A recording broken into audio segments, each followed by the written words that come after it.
Hello everyone, हमारा section 90 तक complete हो गया था। आज हम नेक्स्ट चैप्टर शुरू कर रहे हैं। चैप्टर 6 है। चैप्टर 6 में जो आपका सेक्शन 91 एंड 92 है, ये मोस्ट इम्पोर्टेंट सेक्शन है फॉर मेंस के पॉइंट ऑफ व्यू से हमें इसको समझना होगा। इसीलिए एक एक सेक्शन यानी 91 और 92 को मैं अलग अलग कवर कर दूंगी, जिससे कि आपको क्लियर हो वर्ड टू वर्ड। वैसे तो ये दोनों ही सेक्शन क्या है, एक दूसरे के पूरक हैं, ठीक है ना, लेकिन फिर भी हम इसको अलग से समझ लेंगे तो हमारे लिए ज़्यादा बेटर रहेगा। ठीक है, तो चलिए शुरू करते हैं सेक्शन 91। देखिए, अभी तक हम सेक्शंस में पढ़ते आ रहे थे ओरल एविडेंस के बारे में भी, कि आप क्या कर सकते हैं। जैसे कि आपने सेक्शन 59 में पढ़ा होगा कि आप हर फैक्ट को ओरल एविडेंस के थ्रू प्रूव कर सकते हैं, यानी किया जा सकता है, ठीक है ना। लेकिन किस चीज को छोड़ करके, एक तो डॉक्यूमेंट को छोड़ करके और आपके इलेक्ट्रॉनिक रिकॉर्ड को छोड़ करके आप क्या कर सकते हैं, हर तरह के फैक्ट को क्या कर सकते हैं, आप प्रूव कर सकते हैं ओरल एविडेंस के थ्रू। आपको इस सेक्शन के साथ साथ सेक्शन 91 को हम किस तरीके से पढ़ेंगे, read with section 59, 61 and section 114। इन तीनों ही सेक्शन को अपने माइंड में रखते हुए आप इस सेक्शन को रीड करेंगे तो ये आपके लिए बहुत बेटर रहेगा। क्योंकि जब आपका मेंस में क्वेश्चन आएगा तो आप उसको अगर रेफरेंस देके या कोरिलेट करके चीज़ों को समझेंगे, डिफाइन करेंगे, तो वो आपको उसमें मार्क्स एक्स्ट्रा मिलेंगे, अच्छे मार्क्स आपको इसमें मिल सकते हैं।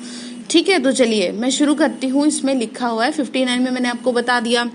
तो अभी तक बात हो रही थी ओरल एविडेंस की। अब यहाँ ओरल एविडेंस को समझने के लिए हमने पीछे प्रीवियस वीडियो में सब कुछ कवर कर लिया था, यहाँ पे उसको डिस्कस करने की जरूरत नहीं है। अब सेक्शन 91 किस चीज की बात कर रहा है? सेक्शन 91 आपसे सिंपली इतनी बात कर रहा है कि एक्सक्लूजन की बात कर रहा है। आपका जो ये चैप्टर है ना, ये चैप्टर आपके एक्सक्लूजन की बात कर रहा है, यानी आपका सेक्शन 91 कह रहा है of the exclusion of oral documentary evidence, यानी कि दस्तावेजी साक्ष्य द्वारा मौखिक साक्ष्य का अपवर्जन एक्सक्लूड कर रहा है। किस चीज को? ओरल एविडेंस को।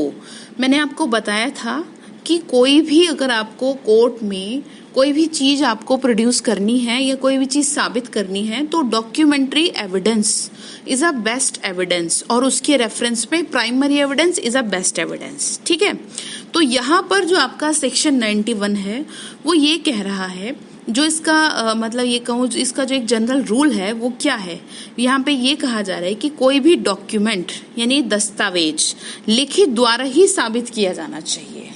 कोई भी अगर आपने किसी के साथ कॉन्ट्रैक्ट किया है या कोई ग्रांट है या कोई प्रॉपर्टी का डिस्पोजिशन है किसी तरह का, आपने अपने, जैसे सपोज एग्जांपल से समझते हैं, आपके साथ और आपके किसी फ्रेंड के साथ आपने कोई कॉन्ट्रैक्ट किया, तो अब यहाँ पे ये सेक्शन आपको ये कह रहा है कि वो कॉन्ट्रैक्ट, एक तो ये हो गया कि जी आपने उसको मुंह से ही बोल दिया कि चलो जी हम, और मुंह से बोला हुआ तो कॉन्ट्रैक्ट होगा नहीं। दूसरा, उसको डॉक्यूमेंट की फॉर्म में लिख दिया। कहीं पर तो रिक्वायर नहीं होता लॉ में और कहीं पर रिक्वायर होता लॉ में। तो यहाँ क्या लिखना, राइटिंग में, जैसे कि सपोज प्रोमिसरी नोट है, आपने किसी को पैसे दिए तो कहा जाता है ना प्रोमिसरी नोट पे दो, तो वो एक अलग से उसके बिहाफ पे आप कोर्ट में केस डाल करके उससे आप अपना पैसा ले सकते हैं। लेकिन ओरली एविडेंस पे पंगा पड़ता है, और ओरली कैसे आप साबित करेंगे? तो ये सेक्शन आपको यही समझा रहा है कि सेक्शन 91 में आप क्या कहा जा रहा है कि ओरल एविडेंस को बाहर कर दो, सीधा डॉक्यूमेंट्री एविडेंस पे आओ, दस्तावेज को प्रोड्यूस करो। ठीक है, तो जो आपका ये सेक्शन है ये कुछ सिद्धांतों पे आधारित है। इसमें जो दो सिद्धांत हैं वो है मेन, जिसके बिहाफ पे ये पूरा सेक्शन टिका पड़ा है। जैसे कि किसी भी फैक्ट को अगर आपको साबित करना है, किसी भी तथ्य को साबित करने के लिए सर्वोत्तम साक्ष्य ही पेश किया जाना चाहिए, और वो सर्वोत्तम साक्ष्य क्या है? आपका दस्तावेजी साक्ष्य सर्वोत्तम है। ठीक है, दूसरा, दस्तावेजी साक्ष्य जो है यानी कि जो डॉक्यूमेंट्री एविडेंस है वो ओरल एविडेंस की अपेक्षा बहुत सुपीरियर है, बहुत उत्तम है, सबसे मतलब जैसे कहते हैं ना सर्वोत्तम है वो। ठीक है, तो यहाँ पे ये कहा जा रहा है कि आप ओरल एविडेंस को क्या कर दें, एक्सक्लूड कर दें, उसको बाहर करें। तो जो लॉ है ना, लॉ का जो एक सूत्र कहें या एक जनरल रूल कहें वो ये है कि जो भी बात लिखित रूप में है उसको लिखित यानी राइटिंग में ही साबित किया जाना चाहिए। ठीक है ना, सेक्शन 91 जो है वो आपका यही बता रहा है कि जैसे एक केस में हुआ भी था, हाई कोर्ट में ये डिसाइड हुआ कि जो पार्टीशन डीड होती है ना, पार्टीशन डीड के जो कंटेंट्स होते हैं, पार्टीशन डीड के जो कंटेंट्स होते हैं उसके लिए ओरल एविडेंस देने के लिए कोर्ट ने क्या नहीं किया, उसको डायरेक्ट नहीं किया, यानी उसको आज्ञा नहीं दी कि आप उस चीज के लिए ओरल एविडेंस दें पार्टीशन डीड की, ठीक है ना। जो रजिस्टर्ड नहीं थी इसलिए वो क्या नहीं हुई, एडमिसेबल नहीं हुई, ठीक है ना। रजिस्ट्रीकृत ना होने के कारण वो एडमिसेबल नहीं थी, यानी कि जो पार्टीशन का जो फैक्ट था पार्टीशन डीड का, उसको सेक्शन 91 के अंदर एडमिसेबल नहीं किया गया, ठीक है ना। तो इट मीन्स जो आपका ये लॉ है, जो विधि है, वो इस बात पे बल देती है कि अगर कोई भी बात है संपत्ति से संबंधित या किसी भी प्रकार का कोई ट्रांसफर हुआ है डॉक्यूमेंट के फॉर्म में, उसको रिटर्न किया गया है या किसी दशा में उसको लेखबद्ध मतलब वो रिटर्न में होगा, तो लॉ में रिक्वायर भी है कि जी हाँ ये काम लिखित में ही होना चाहिए। तो या तो आप उसका दीजिए प्राइमरी एविडेंस, और अगर आप सेक्शन 65 के अंदर इंटाइटल है सेकेंडरी एविडेंस देने के लिए तभी दें, अदरवाइज नहीं। आप समझ रहे हैं ना। तो इसलिए इस बात को आपको समझना होगा कि ये बात जो है प्राइमरी एविडेंस और सेकेंडरी एविडेंस तब जब आप इंटाइटल हो जाएं। जैसे कि एक केस था आपका, ये केस था तैबूरी शाही वर्सेस झुंझुनवाला। इसमें कोर्ट ने ये डिसाइड किया कि किसी बच्चे को अगर अडॉप्टेड करना है, किसी बच्चे का एडॉप्शन लेना, सेक्शन 91 में कोई भी कॉन्ट्रैक्ट नहीं है, ठीक है ना। तो कोई भी कॉन्ट्रैक्ट नहीं है, तो इस बात के लिए, इस अडॉप्शन डीड के लिए इसको किसी दूसरे एविडेंस के थ्रू भी प्रूव किया जा सकता है। और इसी तरीके से जो विल है, विल के लिए भी किया जा सकता है। ये जो आपका सेक्शन है ना, ये कॉन्ट्रैक्ट की बात कर रहा है। आपको मेरी बात समझ में आ रही है ना। सेक्शन 91 को छोड़ करके अगर कोई भी बात आपकी आती है तो आप उसको ओरल एविडेंस के बिहाफ पे कोर्ट में साबित कर सकते हैं। लेकिन जो रिक्वायरमेंट सेक्शन 91 में दी गई हैं, उन रिक्वायरमेंट में अगर आती है कोई बात, जैसे कि अभी हम पढ़ेंगे, उसी के अंदर आप रहें, उससे बाहर ना जाए। और अगर आप बाहर गए उससे, यानी सेक्शन 91 से, तो उसमें आप नहीं उस चीज का प्रॉफिट ले पाएंगे। सेक्शन 91 से बाहर गए तो फिर आप ओरल एविडेंस दीजिए, अदरवाइज नहीं देंगे। बार करती है ये आपको कुछ चीजों के लिए। तो चलिए देखते हैं। मैंने आपको बता दिया कि read with section 59, section 61 and section 114, ठीक है।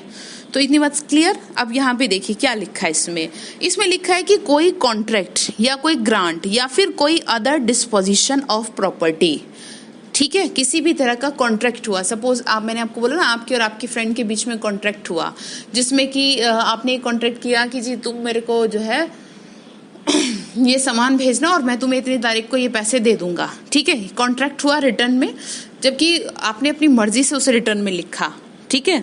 अब आपने उसे अपनी मर्जी से रिटर्न में लिख दिया, ठीक है। अब यहाँ पर क्या हुआ, अब यहाँ पे किसी तरह कोर्ट में केस चला गया, और कोर्ट में जब केस चला गया तो आपने कहा जी हाँ, मैंने इसे कहा था कि मैं फला डेट पे इसको ये पेमेंट कर दूंगा। लेकिन हमारी इसी बीच में और एक क्या हो गई, और एक हमारा मतलब ये कहें ओरली हमने बात करी थी कि ठीक है मैं तेरे को 10 दिन बाद दूंगा पैसे। तो यहाँ पर बात समझने की, ये जो दूसरा ओरली ऐसे बात करी ना, बाद में बात करी उस कॉन्ट्रैक्ट के बाद, तो आप उसको प्रूव नहीं कर सकते। जो रिटर्न में लिखा था, कॉन्ट्रैक्ट बनाया था, उसमें सारी कंडीशंस लिखी थी, उसमें सारी टर्म्स लिखी थी, उसी के बिहाफ पे कोर्ट में आप उस चीज को साबित कर सकते हैं, अदरवाइज आप नहीं कर सकते, ठीक है। देखिए, कोई कॉन्ट्रैक्ट या कोई ग्रांट या फिर कोई अदर डिस्पोजिशन है, किसी एक डॉक्यूमेंट की फॉर्म में आपने उसको लिख दिया है, यानी आपने तैयार कर दिया है उसे एक डॉक्यूमेंट की फॉर्म में, एक कॉन्ट्रैक्ट को, ठीक है। जहां की लॉ में रिक्वायर नहीं था कि आप उसे क्या करें, मतलब एक कॉन्ट्रैक्ट की फॉर्म में लिखें या एक डॉक्यूमेंट की फॉर्म में लिखें, लेकिन आपने लिखा, अपनी मर्जी से लिखा, सारी चीजें लिख ली, ठीक है। तो अब इतनी बात क्लियर। एक पॉइंट ये हो गया। अब दूसरी पॉइंट आपके बेरक में इसमें क्या कह रहे हैं, दूसरी बात ये है कि कुछ चीजों में लॉ रिक्वायर करता है कि आपको क्या है, उसको डॉक्यूमेंट की फॉर्म में ही लिखा जाना चाहिए, ठीक है ना। जैसे कि आपकी बहुत सारी चीजें होती हैं, जैसे कि आपके ट्रांसफर ऑफ प्रॉपर्टी एक्ट है, डीड होती हैं जिसमें सेक्शन 124 में और सेक्शन 164 में बहुत सारी चीज़ों को लॉ रिक्वायर करता है कि आपको इसको रिटर्न में लिखना है, आपका ये रिटर्न में लिखा होना चाहिए। ठीक है, अब यहाँ पर ये बात कही जा रही है, एक तो आपने अपनी मर्जी से कॉन्ट्रैक्ट के फॉर्म में डॉक्यूमेंट को प्रिपेयर किया, दूसरा लॉ में रिक्वायर था तब आपने उसको प्रिपेयर किया। तो अब दोनों ही केस में अगर बात आती है, कुछ पंगा हो गया आपके बीच में कि प्रूव करने की कि भाई बात थी ऐसी नहीं थी, तो आप साबित कर सकते हैं। कैसे साबित कर सकते हैं? या तो आप प्राइमरी एविडेंस के बिहाफ पे साबित कर सकते हैं और अदरवाइज आप सेकेंडरी एविडेंस के बिहाफ पे तब साबित कर सकते हैं जबकि आप उसकी सारी रिक्वायरमेंट को फुलफिल करते हो, या फिर ये कहें सेक्शन 65 की कंडीशन को पूरा करते हो, या फिर इन अदर वर्ड्स आप सेक्शन 65 के अंदर इंटाइटल हो। ठीक है ना, तभी आप उसको प्रूव कर सकते हैं सेकेंडरी एविडेंस के बिहाफ पे, और किसी तरीके से आप प्रूव नहीं कर सकते। समझ रहे ना आप? इट मीन्स जो पार्टी ने खुद से रिटर्न किया डॉक्यूमेंट, ठीक है, उसको अगर प्रूव करने की बात आती है तो प्राइमरी एविडेंस कोर्ट में दें, ठीक है, उस डॉक्यूमेंट का। और अदरवाइज अगर आपको लगता है कि आप इंटाइटल हो रहे हैं सेकेंडरी एविडेंस के लिए तो आप उसको भी दे सकते हैं। आप समझ गए ना इतनी बात? तो इसमें इतनी बात लिखी गई है कि ये चीज आपको ये समझा रहा है। इसमें कुछ केस भी थे जिस केस में ये डिसाइड भी हुआ था बहुत सारी चीजों को, जैसे कि एक आपका एक केस लॉ है वक्फ से रिलेटेड, जैसे कि वक्फ तैयार होती है ना, तो उस केस में क्या कहा गया कि जो वक्फ है मुस्लिम लॉ के तहत किसी ने ओरली जैसे ओरली क्रिएट की जा सकती है, लेकिन अगर उसको रिटर्न में लिख दिया गया है ना, तो अगर उसको रिटर्न में लिख दिया गया है तो अगर आपको कोर्ट में उस चीज को प्रूव करना है तो आप क्या करेंगे, तो आप उसको कोर्ट में तभी प्रूव करेंगे, तो कोर्ट में आपको उसका डॉक्यूमेंट ही प्रूव करना होगा, यानी राइटिंग को ही पेश करना होगा, ओरली आप नहीं पेश कर सकते कि जी हाँ मेरे को इन्होंने वो कर दिया था वक्फ के अंदर। ठीक है ना, यानी डेडिकेशन जो होती है वक्फ में, जिसके लिए आप वक्फ को वो कर रहे हैं, उसको मुंह से कहने से बात नहीं है, भले आप उसे मुंह से कह दें, लेकिन अगर वो कहीं लिख दी गई है तो जो आपने लिखा है ना उसको, उस लिखे हुए कागज को ही आप कोर्ट में पेश करके उसे साबित कर सकते हैं, अदरवाइज नहीं। ठीक है, तो या तो उस डॉक्यूमेंट को आप खुद पेश कर दें या फिर उसका सेकेंडरी एविडेंस दें अगर आप मतलब हो रहे हैं टाइटल, और किसी तरीके से आप दिमाग नहीं लगा सकते इसमें। ठीक है, तो इतनी बात क्लियर हो गई आपको? इस सेक्शन में आपके यही बता रखा है। अब इसमें कुछ और इम्पोर्टेंट चीज है वो मैं आपको और बता देती हूँ। देखिए, कुछ केसेस में ये भी कहा गया है कि जो सेक्शन 91 है वो एक बेस्ट एविडेंस है, एक बेस्ट एविडेंस रूल माना गया है। ठीक है ना, किसी भी एक बेस्ट एविडेंस रूल माना गया है, मतलब कहने का ये है कि डॉक्यूमेंट के कंटेंट को अगर प्रूव करना है तो आप क्या है, इस सेक्शन यानी सेक्शन 91 के अंदर ही उसको प्रूव करें, इसके तहत ही उसको आप प्रूव कर सकते हैं। यानी कि आप documentary evidence, it means primary evidence के बेस पे उसे प्रूव करें। ठीक है, इतनी बात क्लियर हो गई ना? फिर उसके बाद क्या है, अब आपको ये समझनी है कि ये जो सेक्शन है ना आपका, ये सेक्शन एक्सक्लूड कर रहा है, जैसे कि मैंने आपको स्टार्टिंग में बता दिया, किस चीज को बाहर कर रहा है, मुंह से बोले जाने वाली बात को बाहर कर रहा है, यानी ओरल एविडेंस को ये एक्सक्लूड कर रहा है। ठीक है, ओरल एविडेंस को एक्सक्लूड कर रहा है किसी भी डॉक्यूमेंट के कंटेंट को साबित करने के लिए, किसी भी दस्तावेज की अंतर्वस्तु को साबित करने के लिए ये आपसे ये कह रहा है कि आप उस दस्तावेज को हिलाएं, मुंह से कुछ ना बोलें। और अगर आपको ओरली एविडेंस देना है तो आप उस चीज के लिए आप यानी कि सेकेंडरी एविडेंस देना है तो आप उस चीज के लिए इंटाइटल हो तभी दें। ऐसे नहीं कि आप ऐसी बस जी नहीं हमारे पास वो नहीं था प्राइमरी एविडेंस इसलिए हम वो कर रहे हैं, मतलब रिक्वायरमेंट पूरी हो सेक्शन 65 के अकॉर्डिंग। ठीक है, और इसमें दूसरी बात क्या है, दूसरी बात ये कि जब बात आ जाती है डॉक्यूमेंट के जेन्युइननेस की, तो डॉक्यूमेंट के जेन्युइननेस की बात आती है अगर कि डॉक्यूमेंट की जेन्युइननेस को लेकर अगर क्वेश्चन उठ जाता है तो भी आप क्या कर सकते हैं, ओरल जो आपका ये है एडमिशन दे सकते हैं डॉक्यूमेंट के कंटेंट का। ठीक है ना, इतनी बात आपको समझ में आ रही है ना? इसमें यही समझाया गया है कि आप उस चीज को बता सकते हैं।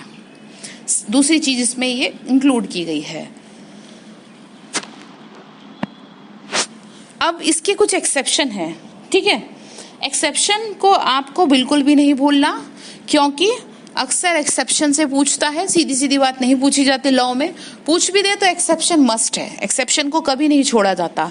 तो आप इसके एक्सेप्शन को समझ लीजिए। अब इसमें पहला क्या लिखा है, पब्लिक ऑफिसर की बात की गई है। जैसे कि आपने देखा है कि सभी का अपॉइंटमेंट होता है किसी एक राइटिंग फॉर्म में, यानी कि भाई लिखित में होता है, जैसे कि अपॉइंटमेंट लेटर मिलता है कि हाँ ठीक है आपको अपॉइंट कर लिया गया है। तो यहाँ पे बात क्या आ रही है, पब्लिक ऑफिसर की बात आ रही है कि पब्लिक ऑफिसर का अगर अपॉइंटमेंट हुआ है, ठीक है, राइटिंग से हुआ यानी लिखित में हुआ कि भाई इस आदमी को क्या है अपॉइंट किया जा रहा है और व्हाटएवर, तो उस राइटिंग के अपॉइंटमेंट को प्रूव करने के लिए पेश किया जाना जरूरी नहीं है। अब यहाँ पे क्या कहा हमने, पहले कहा कि आपका ओरल एविडेंस जरूरी नहीं है, लेकिन यहाँ पे अब ये कह रहे हैं कि अगर पब्लिक ऑफिसर का अपॉइंटमेंट हुआ है, ठीक है, राइटिंग में हुआ है, जहां की लॉ में रिक्वायर था कि भाई राइटिंग में होना चाहिए, तो यहाँ पे ये एक्सेप्शन कह रहा है कि वो जो भी पब्लिक ऑफिसर है ना, वो उस पोस्ट को होल्ड किए हुए हो, वो अपनी पोस्ट पे उस एक्ट किए हुए हो, वो उस समय काम कर रहा है, तो उतना ही सफिशिएंट है। दिख रहा है ना कि जी हाँ ये एक्ट कर रहा है, सच एज पब्लिक ऑफिसर, ठीक है ना, आप समझ रहे हैं। तो इसमें आपको उसका रिटर्न लेटर लाने की जरूरत नहीं है जी, देखो जी ये रहा मेरा लेटर, मेरा अपॉइंटमेंट हुआ था मतलब इन डेट में, ये सब जरूरी नहीं है। उस व्यक्ति का यानी उस पब्लिक ऑफिसर का उस पोस्ट को होल्ड किए हुए, उस पोस्ट पे रह करके उस काम को किए हुए, ऐसी एक्ट किए हुए पब्लिकली दिख रहा है ना, तो वो सफिशिएंट है, ठीक है, इतना काफी है। इसमें कोई दिक्कत वाली बात नहीं है कि भाई उसी को लाना जरूरी है। दूसरा एक्सेप्शन क्या है, दूसरा एक्सेप्शन इसमें ये है कि जहां पर बात आ जाती है वसीयतों की, ठीक है ना, यानी कि जिन वसीयतों को भारत में प्रोबेट मिला हुआ है, प्रोबेट समझते हैं ना, प्रोबेट क्या होता है, प्रोबेट क्या होता है, विल की जो आपकी सर्टिफाइड कॉपी होती है उसको क्या कहा जाता है, प्रोबेट कहा जाता है, जो कि क्या है, कॉम्पिटेंट जुरिडिक्शन वाली कोर्ट ने क्या किया है, उसको इशू किया है। इतनी बात क्लियर, तो जिसमें कोर्ट की सील लगी रहती है, ठीक है, जो कि विल के ग्राउंड पर जो भी उत्तराधिकारी है उसके संबंध में कोर्ट के द्वारा सर्टिफाइड होती है, प्रमाणित किया जाता है। तो प्रोबेट वैसे तो इज अ सेकेंडरी एविडेंस, लेकिन ओरिजिनल विल के कंटेंट का है ना, बट ये एडमिसेबल है, इसके अंदर रह करके आप विल को प्रूव कर सकते हैं। आ गई ना बात समझ में, क्या कहा, प्रोबेट वैसे तो सेकेंडरी एविडेंस है क्योंकि वो सर्टिफाइड कॉपी है ऑफ विल, ठीक है, तो यहां पर आप विल को क्या कर सकते हैं, प्रोबेट के थ्रू प्रूव कर सकते हैं, इसमें कोई आपको दिक्कत नहीं है। तो आप इसको एक एक वर्ड से याद रखिएगा। अब इसमें आगे क्या कहा, इसको आप पढ़ेंगे, आपकी एक्सप्लेनेशन है, उसमें आप इसको पढ़ेंगे, ये आपका है ए है आपका एक्सप्लेनेशन, ठीक है ना। अभी आगे देखते हैं, देखिए अगर कोई कॉन्ट्रैक्ट है, ठीक है, अगर कोई कॉन्ट्रैक्ट, ग्रांट, डिस्पोजिशन प्रॉपर्टी, अगर एक ही डॉक्यूमेंट में कंटेंट है, या फिर कोई ऐसा ग्रांट, डिस्पोजिशन प्रॉपर्टी जो कि एक से ज्यादा डॉक्यूमेंट में कंटेंट है, तो क्या कहा मैंने, अगर कोई एक डॉक्यूमेंट है या फिर एक से ज्यादा डॉक्यूमेंट में कंटेंट है, तो इन दोनों के ऊपर ही सेक्शन 91 इक्वली एप्लीकेबल होगा, इक्वली इस चीज पर अप्लाई किया जाएगा। क्लियरली हो गई ये बात, आपको समझ में आ गई। हमने क्या कहा कि देखिए, क्या विल वाली बात कही, विल के साथ हमने बात करी ना प्रोबेट की, तो ये आपको एक्सप्लेनेशन यही कह रही है। इसको देखिए, इलस्ट्रेशन ए को देखिए, एक्सप्लेनेशन 1 और इलस्ट्रेशन ए। इलस्ट्रेशन ए क्या कह रही है, इलस्ट्रेशन ए में लिखा है आपके, अगर कोई कॉन्ट्रैक्ट सेवरल लेटर में कंटेंट है, कोई कॉन्ट्रैक्ट सेवरल लेटर में कंटेंट है, ठीक है ना, यानी बहुत सारे लेटर में वो कंटेंट है। इसको ऐसे समझिए, सपोज मेरे और आपके बीच में कॉन्ट्रैक्ट हुआ, जी मैडम आप हमें पढ़ा दीजिए। पहले ही कॉन्ट्रैक्ट हुआ कि जी आपने मुझे क्या है मतलब प्रपोजल भेजा पढ़ाने का, फिर मैंने उसको एक्सेप्ट किया, फिर कोई बात हमारे बीच में हुई, फिर मैंने उस चीज को भेजा, फिर वो एक्सेप्टेंस हुई। तो इस तरीके से जितने भी लेटर हम दोनों के बीच में क्या हुए हैं, मतलब हुए हैं कॉन्ट्रैक्ट के बिहाफ पे, तो वो क्या है, उसमें ये आपको इलस्ट्रेशन ये कह रहा है कि ए और बी के बीच में ये जो लेटर है ना, ये सारे जो लेटर हैं, इन सब लेटर को जिनमें कॉन्ट्रैक्ट के कंटेंट है प्रूव किया जाना चाहिए, ठीक है ना। यानी जो भी लेटर का जो भी मतलब मेरे और आपके बीच में हुआ लेन देन, उन सबको क्या है, प्रूव किया जाना चाहिए, ठीक है। ये आपका इलस्ट्रेशन ए है। ये प्रोबेट वाली बात क्लियर हो गई। अब अब इसका देखिए, अब आपका एक्सप्लेनेशन 2 है। एक्सप्लेनेशन 2 क्या कह रहा है? एक्सप्लेनेशन 2 कह रहे हैं कि अगर आपके एक से ज़्यादा ओरिजिनल डॉक्यूमेंट हैं, अगर आपका कोई भी डॉक्यूमेंट है वो एक से ज़्यादा फॉर्म में है लेकिन वो ओरिजिनल है, ठीक है, ओरिजिनल डॉक्यूमेंट अगर आपका है, ठीक है, तो आपको सिर्फ सिंपली इतना करना है कि किसी भी एक को देख करके आप प्रूव कर सकते हैं। आपको सारे के सारे डॉक्यूमेंट देने की जरूरत नहीं है। रीड विद इलस्ट्रेशन सी। देखिए, अगर कोई बिल ऑफ एक्सचेंज ड्रॉ किया गया है, अगर कोई बिल ऑफ लिखा है ना बेरक में, अगर कोई बिल ऑफ एक्सचेंज ड्रॉ किया गया है 3 सेट में, तो तीनों को प्रूव करने की जरूरत नहीं, एक सफिशिएंट है, एक को प्रूव करना कंप्लीटली सफिशिएंट है। आप तीनों को प्रूव करने के चक्कर में ना रहे। तो इतनी बात समझ में आ गई कि एक को भी प्रूव करना सफिशिएंट होगा। अब इसमें एक्सप्लेनेशन थर्ड क्या कह रही है? थर्ड कह रही है कि सेक्शन 91 के अंदर जो भी आपकी रिक्वायरमेंट दी गई है, यानी कि जो भी पॉइंट्स दिए हैं, जो भी टर्म्स दिए हैं, जो भी फैक्ट्स दिए हैं, जो भी बात कही गई है, उन फैक्ट्स को छोड़ करके, उन बातों को छोड़ करके कोई और फैक्ट्स के बारे में आप ओरली एविडेंस दे सकते हैं। उस पे किसी भी तरह की कोई भी रोक नहीं है। रीड विद इलस्ट्रेशन ई। ए है, एक बंदा है जो कि बी को एक रिसिप्ट देता है, किस चीज की? मनी की, जो कि बी ने क्या किया, उसको पे किया है। तो यहाँ पर इस बात का ओरली एविडेंस दिया जा सकता है, ठीक है ना, किस चीज का? पेमेंट का, कि हाँ पेमेंट किया है बी ने। क्यों? क्योंकि सेक्शन 91 के अंदर रिसिप्ट कहीं भी मेंशन नहीं है।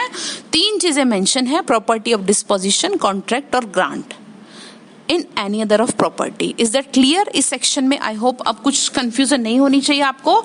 इसको आप 2 से 3 बार पढ़ेंगे तो क्लियर होगा। फिर भी मैं आपको एक बार इसमें रीड कर देती हूँ जिससे कि आपको दिक्कत ना हो बेरेक की लैंग्वेज को। देखिए, लिखा है evidence of terms of contracts, grant and other disposition of property reduce to form of document, यानी दस्तावेजों के रूप में लेखबद्ध संविदाओं, अनुदानों तथा संपत्ति के अन्य व्ययनों के निबंधनों का साक्ष्य, ठीक है। When the terms of a contract, जहां पे बात किस चीज की है? कॉन्ट्रैक्ट की, ठीक है, और of a grant or of any other disposition of property have been reduced, ठीक है, to the form or document, किसमें बनाया गया उसे? डॉक्यूमेंट में। And in all cases in which any matter is required by law, ठीक है, दूसरा कि रिक्वायर्ड बाय लॉ है, जहां to be reduced to the form of a document, no evidence shall be given in proof of the terms of such contract, grant और other disposition of property और on such matter. देखिए आगे क्या लिखा है? Except the document itself और secondary evidence of its contents in cases which secondary evidence it admissible under the provision hereafter content, ठीक है। हिंदी में भी देख लेते हैं। जबकि किसी संविदा के या अनुदान के या संपत्ति के किसी अन्य व्ययन निबंधन दस्तावेजों के रूप में लेखबद्ध कर लिए गए हो, यानी किसी भी फॉर्म में रिटर्न में लिख दिया आपने अपनी इच्छा से, लॉ नहीं कह रहा था। दूसरा, तब उन दशाओं में जिनमें विधि द्वारा अपेक्षित है। फिर दूसरी दशा कहा कि जहां पे लॉ रिक्वायर करता है कि कोई भी डॉक्यूमेंट क्या है, दस्तावेज के रूप में लेखबद्ध किया जाए। देन इन दैट केस ऐसी संविदा, ऐसा कॉन्ट्रैक्ट, ऐसा ग्रांट, ऐसा डिस्पोजिशन यानी अनुदान या संपत्ति के अन्य व्ययनों के निबंधनों के ये ऐसी बात के साबित किए जाने के लिए स्वयं उस दस्तावेज के सिवाय, यानी वही डॉक्यूमेंट के सिवाय जो कि मैंने आपको बताया, उन दशाओं में जिनमें एस्मिन पूर्व अंतर्विष्ट उपबंधों के अधीन सेकेंडरी एविडेंस एडमिसिबल है, उसकी अंतर्वस्तु के द्वितीय साक्ष्य के सिवाय कोई भी साक्ष्य नहीं दिया जाएगा। Is that clear? बाकी के देखो एक्सेप्शन मैं आपको बता चुकी हूँ। एक्सेप्शन रीड विद आपकी इलस्ट्रेशन। इसमें जो आपका इलस्ट्रेशन मोस्ट इंपोर्टेंट है सी, डी और ई है, ठीक है। इसको आप क्लियर रखें अपने माइंड में, क्योंकि ये मेंस के लिए मोस्ट इंपोर्टेंट क्वेश्चन है। 92 को हम आगे क्लियर करते हैं। इसमें आपका इलस्ट्रेशन आपकी डी रह गई है, वो मैं आपका दूसरी वीडियो में कवर करती हूँ। Thank you so much.